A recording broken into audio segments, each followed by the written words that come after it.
Hello, all of you. Welcome to i4CSER Net. So, എല്ലാവരും CSER UGC TPT എക്സാമിനെ കുറിച്ച് detail ആയിട്ട് അറിയാനൊക്കെ ആയിട്ട് ആഗ്രഹിച്ചിരിക്കുന്നുണ്ടാവും. What are the changes of the exam, എന്തൊക്കെയാണ് സിലബസിൽ വരാൻ പോകുന്ന മാറ്റങ്ങൾ, അങ്ങനെ കുറേ മീൻസ് ഒരുപാട് അറിയാനായിട്ട് നമ്മൾ ആഗ്രഹിച്ചിരിക്കുന്ന ഒരു ടൈമാണ് ആക്ച്വലി ഇപ്പോൾ എന്ന് പറയുന്നത് അല്ലേ.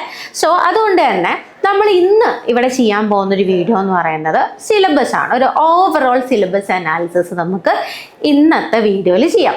അപ്പോൾ നമുക്കറിയാം CSER ഒരു December 24 ആവുന്ന സമയത്തായിരുന്നു അവരുടെ സിലബസ് പ്രപ്പോസ് ചെയ്തത്. പുതിയ സിലബസ്, അതായത് ഇപ്പോൾ December 26 നടക്കാൻ പോകുന്ന അപ്ലിക്കബിൾ ആവാൻ പോകുന്ന റിവൈസ്ഡ് സിലബസ് അവർ പ്രപ്പോസ് ചെയ്ത് December 2024 അല്ലേ.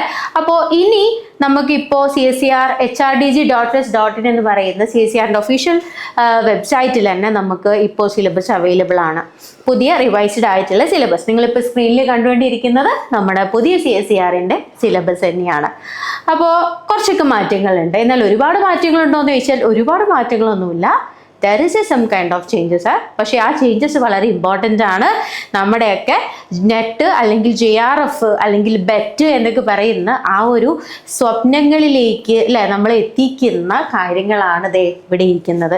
എന്തൊക്കെയാണ് നമ്മൾ പഠിക്കേണ്ടതെന്നുള്ളത്. അപ്പോൾ ഫസ്റ്റ് ഓഫ് ഓൾ ആദ്യം മനസ്സിലാക്കുക, നമ്മുടെ 2026 ജൂൺ വരെയുള്ള പരീക്ഷയിൽ നമുക്ക് 13 യൂണിറ്റുകളാണ് CSERൽ ഉണ്ടായിരുന്നത് എന്നുണ്ടെങ്കിൽ ഇനി അടുത്ത December 26 മുതൽ നമ്മുടെ സിലബസിൽ ഇനി 14 യൂണിറ്റുകൾ ഉണ്ടായിരിക്കും. അതായത് നമുക്ക് മുന്നേ ഉണ്ടായിരുന്ന 13 യൂണിറ്റുകളായിരുന്നു. ആ 13 യൂണിറ്റുകളിൽ 2 യൂണിറ്റുകളെ ഇവരെന്ത് ചെയ്തു, ഒഴിവാക്കി. ഒരു യൂണിറ്റിനെ ഇവരെന്ത് ചെയ്തു, മറ്റ് യൂണിറ്റുകളുടെ ഭാഗമാക്കുകയുമാണ് ആക്ച്വലി ഇവിടെ നടന്നിട്ടുള്ളത്. അപ്പോൾ സിലബസിൽ നടന്നിട്ടുള്ള മാറ്റങ്ങളൊന്ന് ജസ്റ്റ് നമുക്കൊന്ന് ഈ ഒരു വീഡിയോയിൽ എന്ത് ചെയ്യാം, അനലൈസ് ചെയ്യാം. ഓക്കെ, അപ്പോൾ നമുക്കറിയാം നമ്മുടെ പഴയ സിലബസിൽ ഒന്നാമത്തെ യൂണിറ്റ് എന്ന് പറയുന്നത് molecules and there interaction relevant two biology എന്നായിരുന്നു. പക്ഷേ the name of that unit will be structure and the function of biomolecule. കുറച്ചും കൂടെ പ്രോട്ടീൻസിലേക്കും അമിനോ ആസിഡ്സിലേക്കും ന്യൂക്ലിക് ആസിഡ്സിലേക്കും ലിപ്പിഡിലേക്കും ഒക്കെ കൂടുതൽ ഫോക്കസ് ചെയ്തുകൊണ്ട് നമ്മുടെ സിലബസ് ആയിരിക്കുകയാണ്. വലിയ മാറ്റങ്ങളൊന്നുമില്ല. But the name of that unit changes അല്ലേ. എന്താക്കി, structure and function of biomolecule എന്ന് മാറ്റിയിട്ടുണ്ട്.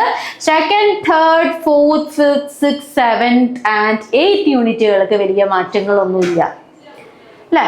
2nd യൂണിറ്റ് മുതൽ we have 8th യൂണിറ്റ് വരെ there is no change. ഒന്നും ചേഞ്ചസ് വന്നിട്ടില്ല, പക്ക. ഇനി cell communication and cell signalling immunology എന്നായിരുന്നു അല്ലെ. 4ാമത്തെ യൂണിറ്റിന് ചെറിയൊരു മാറ്റങ്ങൾ വന്നിട്ടുണ്ട്. കാരണം ഈ 4ാമത്തെ യൂണിറ്റ് നമ്മൾ cell communication, cell signalling, immunology എന്നായിരുന്നു ഉണ്ടായിരുന്നത്. ആ ഒരു നെയിം മാറി എന്തായി, ഇത് cell communication and cell signalling എന്ന് ചേഞ്ച് ചെയ്തിട്ടുണ്ട്.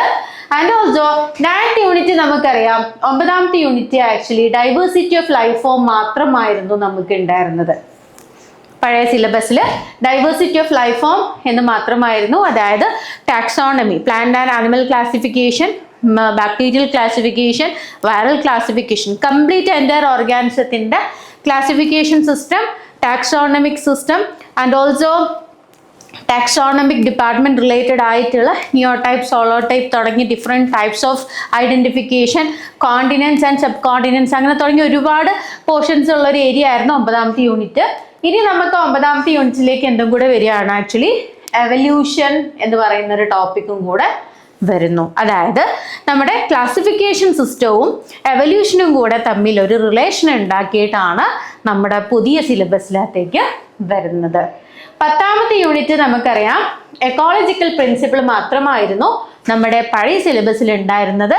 But in the new syllabus ecology അതിൻ്റെ കൂടെ തന്നെ എന്ത് ചെയ്തു, ബിഹേവിയറൽ ബയോളജി, അതായത് അനിമൽ ബിഹേവിയർ, അനിമലിൻ്റെ മേറ്റിംഗ് സിസ്റ്റം, അനിമലിൻ്റെ സ്റ്റഡിങ് പാറ്റേൺ, അങ്ങനെ തുടങ്ങി അനിമലിൻ്റെ ബിഹേവിയറുമായിട്ട് റിലേറ്റഡ് ചെയ്തിട്ടുള്ള കുറേ കാര്യങ്ങൾ എക്കോളജിയുടെ കൂടെ നമ്മൾ എന്ത് ചെയ്തു, ഇവിടെ സിലബസിനകത്ത് ആഡ് ചെയ്തിട്ടുണ്ട്. അപ്പോൾ ഇതാണ് ഒരു ചേഞ്ചസ്. പിന്നെ 3 യൂണിറ്റ് CSER എന്ത് ചെയ്തു, പുതുതായിട്ട് ആഡപ്പ് ചെയ്തിട്ടുണ്ട്. That units are fully technological or engineering biotechnology related portions ആണ് CSER. ഫുള്ളി പുതിയതായിട്ടുള്ള ഏരിയാസ് ആണ് ഈ ഒരു 3 യൂണിറ്റ്സ് എന്ന് പറയുന്നത്. That is the bioinformatics and computational biology, biochemical, engineering and industrial biotechnology, advances in biotechnology.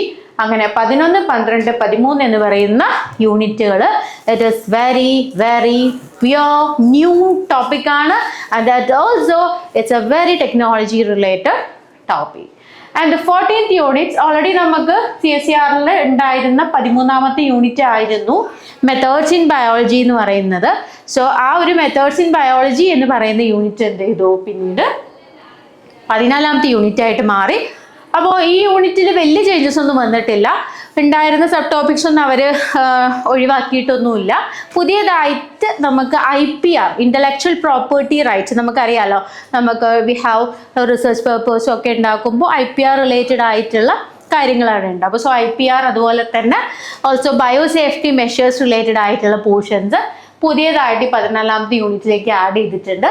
അപ്പോൾ ഇതാണ് ഓവറോൾ CSER-ൻ്റെ CSER നെറ്റ് അല്ല ഇനി മുതൽ നമ്മൾ പറയുന്നത് CSER UGC DPT NET bet exam ആണ്. സോ നെറ്റ് ബെറ്റ് എക്സാമിൻ്റെ overall view of what syllabus ആണ് നമ്മൾ ആക്ച്വലി ഇവിടെ കണ്ടത്. So hope you like this video. അപ്പോൾ CSER-ൽ പെട്ടെന്ന് വന്നിട്ടുള്ള മാറ്റം എന്താണെന്ന് നിങ്ങളുടെ ആരെങ്കിലും ചോദിച്ചു കഴിഞ്ഞാൽ നിങ്ങൾക്ക് വളരെ വൃത്തിയായിട്ട് സിമ്പിളായിട്ട് പറഞ്ഞെടുക്കാൻ പറ്റുന്ന രീതിയിൽ പ്രസൻറ്റ് ചെയ്ത് തന്നിട്ടുണ്ട്. സോ ഇനി നമുക്ക് വരുന്ന നമ്മുടെ വീഡിയോകളിൽ ഡെഫിനറ്റ്ലി ഓരോ യൂണിറ്റ്സിലും എന്താണ് വന്നിട്ടുള്ള മാറ്റങ്ങൾ, എന്താ മൈന്യൂട്ട് ആയിട്ടുള്ള മാറ്റങ്ങൾ പോലും നിങ്ങളുടെ മുന്നിലേക്ക് വരും. സോ ഈ പറഞ്ഞ 14 യൂണിറ്റ്സുകളിലും നമുക്ക് എന്തൊക്കെയാണ് പഠിക്കാനുള്ളത്, what we want to learn, എന്തൊക്കെ പഠിച്ചാലാണ് നമുക്ക് നെറ്റ് ബെറ്റ് ക്വാളിഫൈ ചെയ്യാൻ പറ്റാ തുടങ്ങി ഇനി ഒരുപാട് വീഡിയോസ് നമുക്ക് വരാനുണ്ട്. So hope all of you like this video. So for more videos CSER-നെ കുറിച്ചിട്ടും നെറ്റ് ബെറ്റ് എക്സാമിനെ പറ്റിയിട്ടും സിലബസ് അനാലിസിസിനെ പറ്റിയിട്ടും പുതിയ ക്വസ്റ്റ്യൻസിൻ്റെ പാറ്റേൺ എങ്ങനെയാണ്, അങ്ങനെ ഒരുപാട് കാര്യങ്ങൾക്ക് നിങ്ങൾക്ക് ഡീറ്റെയിൽ ആയിട്ട് അറിയണം എന്നുണ്ടെങ്കിൽ definitely you want to subscribe our channel and also click on the bell icon. അതുപോലെ തന്നെ നമ്മുടെ കമ്മ്യൂണിറ്റി ഗ്രൂപ്പുകളിലേക്കുള്ള ലിങ്ക് കൂടെ നമുക്കിവിടെ താഴെ നിങ്ങൾക്ക് ഡിസ്ക്രിപ്ഷനിൽ അവൈലബിൾ ആയിരിക്കും. സോ നിങ്ങൾക്ക് ഫ്രീ ആയിട്ടുള്ള എല്ലാ ഗൈഡൻസും കിട്ടണം എന്നുണ്ടെങ്കിൽ definitely you can touch in to that community ഗ്രൂപ്പിൽ. So thank you so much all of you. അടിപൊളിയായിട്ട് എല്ലാവരും പ്രിപ്പറേഷൻസ് നടക്കട്ടെ. നമുക്ക് അടുത്തൊരു വീഡിയോയിൽ കാണാം. If you like this, please touch on the like button. Thank you so much. By.